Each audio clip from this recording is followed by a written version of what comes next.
ఈరోజు దాదాపు 2 నెలల తర్వాత ఒకరు దానివల్ల ప్రేరణ పొంది 2500 కిలోలు ఈరోజు విద్యాసాగర్ గారని ఇక్కడ మన చిక్కడపల్లిలో ఉంటారు. చాలా ఆయన కూడా మంచి యాక్టివిస్ట్ అనమాట. ఆయన ఈరోజు చేయటం నాకు చాలా సంతోషంగా ఉంది. ఆ రోజు మొదలుపెట్టింది ఈరోజు ఇలా అవుతుందని. ఈరోజు కార్యక్రమం కూడా చాలా చక్కగా కష్టపడి బాగా చేసేవాళ్ళని స్లమ్ డ్వెల్లర్స్ అనుకోండి, స్ట్రీట్ వెండర్స్ని పిలిచి ఆయన 2500 కిలోస్ ఇచ్చారు. అలాగే కాకుండా కొన్ని ఆర్ఫనేజెస్కి వాటికి కూడా ఇస్తున్నారు. సో ఆ రోజు మొదలుపెట్టింది ఈ రోజు దాకా ఇలా చక్కగా దాన్ని ప్రొసీడ్ అవుతూ వచ్చిందంటే చాలా సంతోషంగా ఉంది. నాకు తెలిసి ఒక మనిషి అంటే కార్పొరేట్స్ కంపెనీస్ చేశారు కానీ ఒకరు ఇండివిజువల్గా కాంట్రిబ్యూషన్ ఇది రికార్డ్ అని చెప్పాలి. ఎప్పుడైతే ఈ మంజులత గారిది ఐస్ బకెట్ ఛాలెంజ్ గురించి విన్నానో ఆ కాన్సెప్ట్ నచ్చి ఎప్పుడైనా ఏదో ఒక రోజు ఎంతో అంత నా తగిన శక్తితోని పేదవాళ్ళకి ఏదైనా సహాయపడాలని ఆలోచన వచ్చి ఇది ఛాలెంజ్గా తీసుకోవాలన్నట్టుగా 2500 కిలోల బియ్యము నేను పంచాలని డిసైడ్ అయ్యాను. దానికి మా ముషిరాబాద్ ఎమ్మెల్యే లక్ష్మణ్ గారి ఆశీస్సులతోనూ ఈ మంజులత గారి గైడెన్స్తోనూ ఇవాళ ఈ ప్రోగ్రామ్ చేయడం జరిగింది. దీంట్లో ఏంటంటే ఒక 1500 కిలోలు 5 kgs లెక్క ఒక 300 కుటుంబాలకు ప్యాకింగ్ చేసి ఇవ్వడం జరిగింది. ఇంకో 1000 కిలోలు ఏదైతే ఉందో ఒక 2-3 ఆర్గనైజేషన్స్కి అంటే పేద పిల్లల హాస్టల్స్కి వాళ్ళకు పంపడం జరుగుతుంది. ఏమో సారు తెలియదు. ఇప్పుడు వచ్చిన మేము చెత్త కాగితాలకు ఇప్పుడు వచ్చిన మాకెరకైతే సారు. ఈరోజు ముషిరాబాద్ అసెంబ్లీలో మంజులత ఆలోచన రైస్ బకెట్ ఛాలెంజ్ను దాన్ని ఆచరణలో పెట్టినటువంటి మా సోదరుడు మా కార్యకర్త విద్యాసాగర్ 10 మంది పేదవాళ్లకు కడుపు నింపే కార్యక్రమం. అమెరికాలో ఐస్ బకెట్ ఛాలెంజ్ అనేది బాగా ప్రాచుర్యంలోకి తీసుకొచ్చి తమ ఆరోగ్యాన్ని కాపాడుకునే దానికి ఎవరికి వాళ్ళు ఒక బకెట్ ఐస్తో స్నానం చేస్తే తమ జబ్బులు మాయమవుతాయని చెప్పినటువంటి ఆ కాన్సెప్టు ప్రపంచం మొత్తం మీద కూడా గుడ్డిగా ప్రజలందరూ కూడా ఎవరికి వాళ్ళు ఐస్తో స్నానం చేసుకునే మరి పరిస్థితి వస్తుంది. మేము దాన్ని తప్పు పట్టడం లేదు, కానీ ఒక చక్కటి ఆలోచన మన ప్రాంతానికి మన హైదరాబాద్ సంబంధించినటువంటి మరి మంజులత గారు ఐస్ బకెట్తో కాకుండానే రైస్ బకెట్ ఛాలెంజ్ అని ఒక బకెట్ రైస్ కనుక మనం సేకరించినట్టయితే 10 మంది పేదవాళ్లకు కడుపు నింపే కార్యక్రమం. కాబట్టి ఆ రకంగా రైస్ బకెట్ ఛాలెంజ్ అని వారు ప్రారంభిస్తే ఈరోజు మన రాష్ట్రంలోనే కాదు దేశవ్యాప్తంగా ప్రపంచంలో కూడా ప్రాచుర్యం పొంది అనేక మంది ఆలోచన పరులను సామాజికవేత్తలను ఇవాళ సంపన్నులను ధనవంతులను ఆలోచింపజేసి ఈ యొక్క కార్యక్రమంలో వారు కూడా ఇందులో భాగస్వాములు అవుతున్నారు. అందుకనే మన ముషిరాబాద్లో ఎందుకు మనం చేయకూడదనే తలంపు విద్యాసాగర్కి రావడము 2500 కిలోలు ఇవాళ బియ్యాన్ని సేకరించి పేదవాళ్ళ కడుపు నింపే కార్యక్రమం. ఇవాళ పేద బస్తీలు ఈరోజు ముషిరాబాద్లో నుండి పేద బస్తీలను ఇక్కడికి వాళ్ళందరూ కూడా మనిషికి 5 కిలోల చొప్పున బియ్యాన్ని పంపిణీ చేసే కార్యక్రమం. దీంతో పాటు ఇంకా అనాథాశ్రమాలు నడుపుతున్నటువంటి సంస్థలు కొన్ని ఉన్నాయి.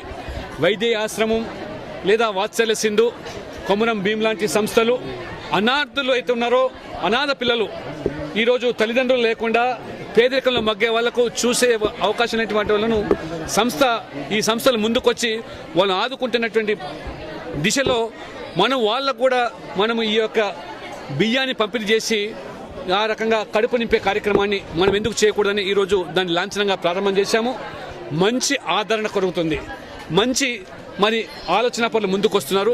ఈరోజు కూడా దాదాపు మళ్ళీ ఒక 1000 కిలోలు బియ్యాన్ని పంపిణీ చేయడానికి మేము సిద్ధంగా ఉన్నాం. ప్రతి ఒక్కరు 25-50 కిలోలు అని చెప్పి ఈ వేదికలనే వారు ప్రకటించారు. ఆ రకంగా దీన్ని ప్రాచుర్యంలోకి తీసుకెళ్ళి, ఎందుకంటే ఈ దేశంలో ఇంకా 2 పూటల తిండికి నోచుకున్నటువంటి అన్నార్థులు ఇంకా అనేక మంది ఉన్నారు. కనీసమైనటువంటి పూట గడవకుండా ఆకలితో అడమిలించే వాళ్ళు కూడా చాలా మంది ఉన్నారు. వాళ్ళందరినీ ఆదుకునే లక్ష్యంతో ఒక మంచి కాన్సెప్ట్ ఇచ్చినటువంటి మంజులత గారు దాన్ని ఆచరణలో పెట్టినటువంటి విద్యాసాగర్ అభినందనలే కాకుండా ఇంకా మీరందరూ ముందుకు రావాలి.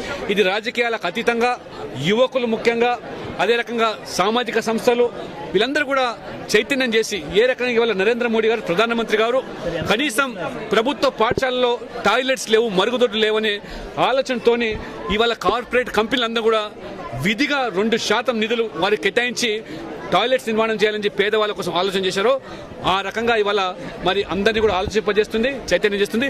ఇవాళ దాదాపు మరి ఈ పేదలో ఉండేటువంటి 300 కుటుంబాలకు ప్లస్ ఈ 5-6 సంస్థలకు కూడా మనము ఈ యొక్క బియ్యాన్ని పంపిణీ చేస్తున్నాం.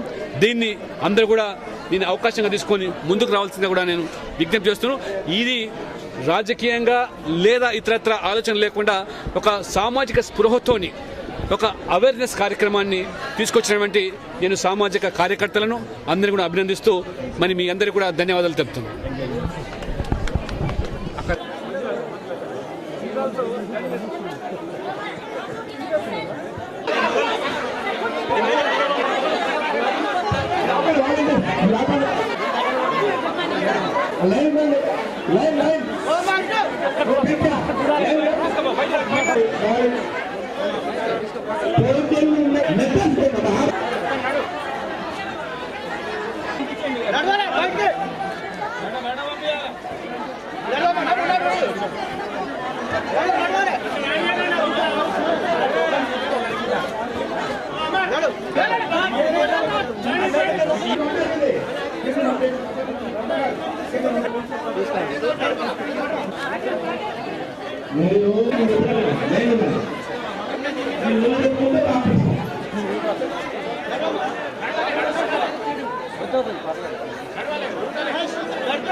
సీదా బయటకు వెళ్ళిపోయి వాళ్ళకు మాట్లాడతాం 5 నిమిషాలు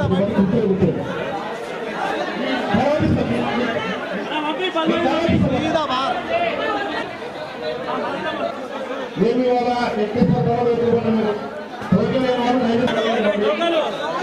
టోకెన్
చెప్తా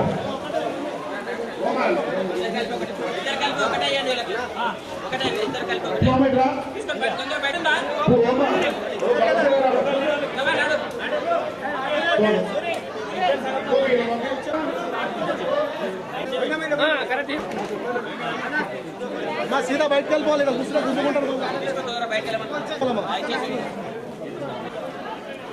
సీదా బయటకు వెళ్ళిపోవాలి కుదురు మీరు తీసుకున్నావు మరి వెళ్ళండి